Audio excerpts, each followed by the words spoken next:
The Galactic Council chamber fell silent as the human delegate approached the central podium. Ambassador Zara Chen, barely 25 standard years old, stood before the most powerful beings in known space. Her small frame seemed almost comical. Next to the towering Krillian overlords, the crystalline Vexthari, and the gas cloud entities of the Nebular Collective. "The chair recognizes the human representative," announced High Arbiter Thexalon, his 4 eyes rolling in barely concealed amusement.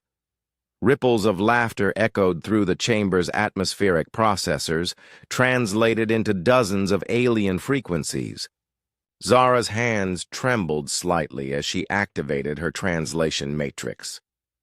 Around her, beings who commanded stellar fleets and controlled the fate of entire sectors whispered among themselves.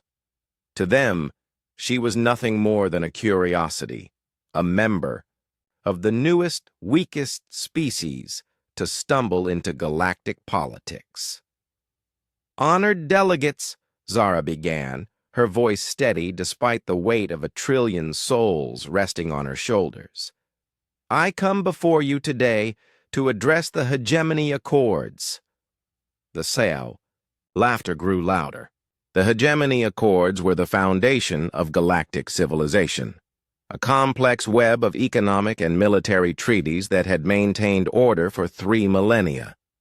The very suggestion that a human whose species had only achieved faster than light travel 50 years ago could have anything meaningful to say about such matters was absurd. Chancellor Vorthak of the Dominion. War Clans leaned forward, his scarred carapace gleaming under the chamber's lights. "Little mammal," he growled, "your species serves at our pleasure. You harvest our raw materials, provide manual labor, and offer entertainment. What could you possibly know of galactic governance?" More laughter. The ethereal princes shimmered with what passed for amusement among their kind.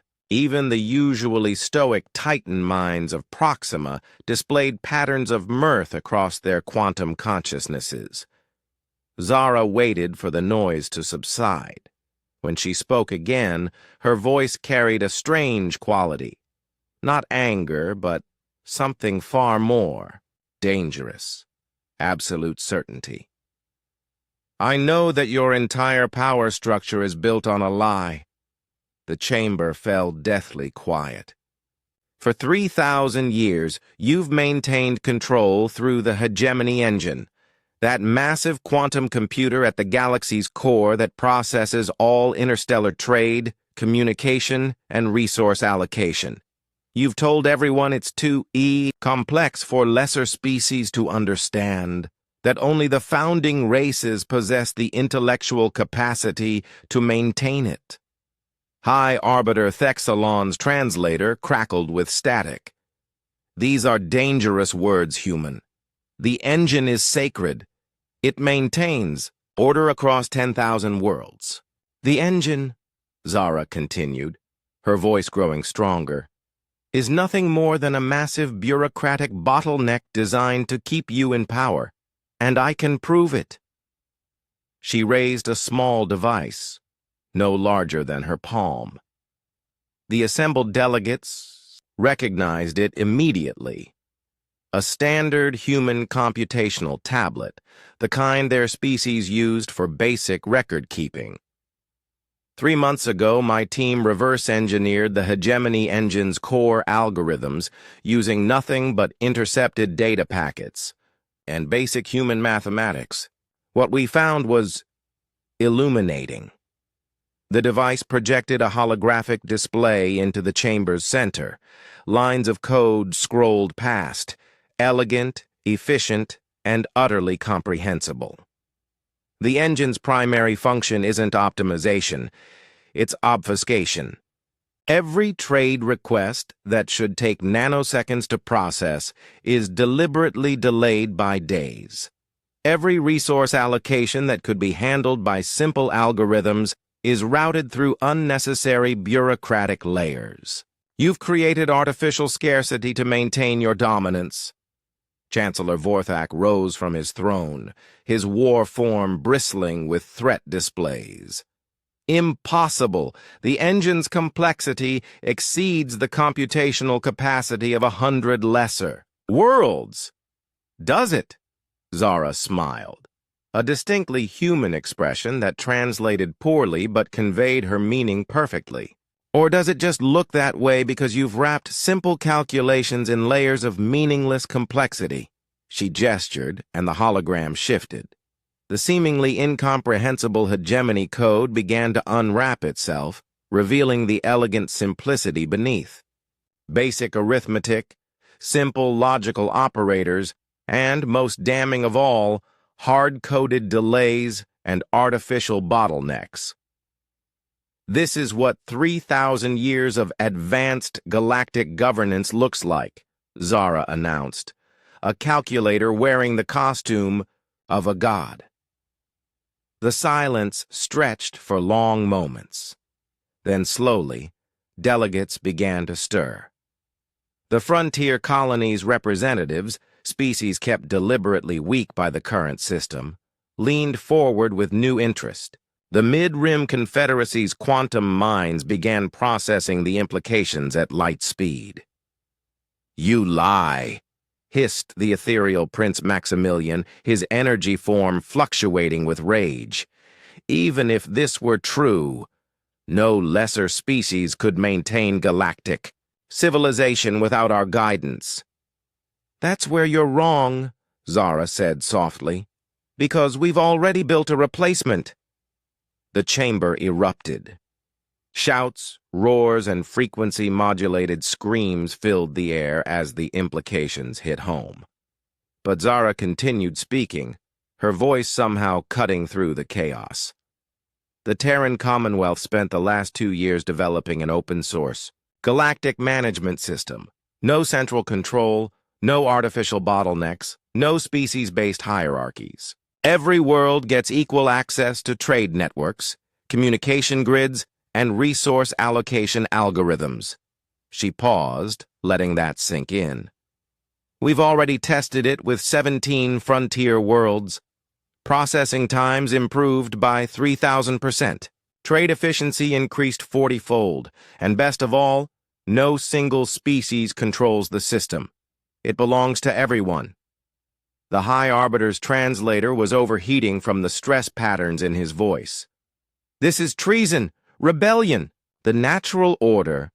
"The natural order," Zara interrupted, "is whatever we choose to make it." She touched her device again. Across the galaxy, hidden human agents activated 1 billion small transmitters. In seconds, every world, every ship, every communications array received the same message. Complete technical specifications for the new system, along with step-by-step instructions for implementation. "The choice is yours," Zara announced to the stunned assembly. "Keep serving a system designed to exploit you or build something better together." The first world to switch over was a frontier mining colony called Haven's Rest. Within an hour, their mineral exports had increased by 400% as artificial processing delays disappeared. Within a day, 16 more worlds had followed suit. By the end of the week, half the galaxy was running on the new system. The hegemony tried to respond with force, but their fleets discovered something unsettling.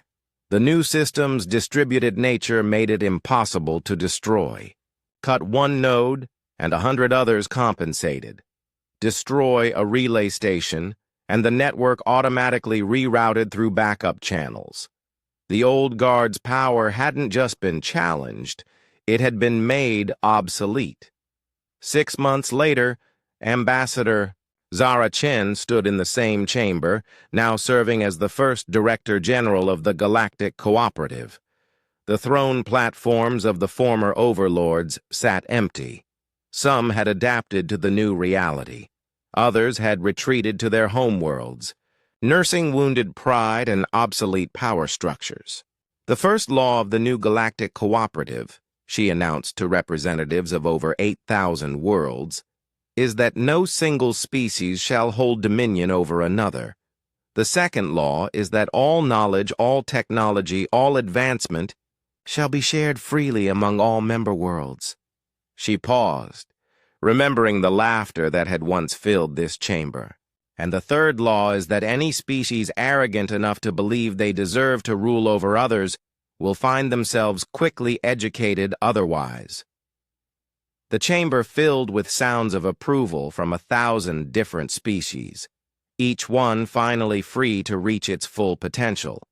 Sometimes, Zara reflected, the greatest revolutions began not with weapons or armies, but with a simple truth, that complexity is often just another word for oppression, and that the most powerful chains are the ones that convince the enslaved. They can't live without them. The human girl they had laughed at had done more than break their chains of power. She had taught the galaxy how to forge keys.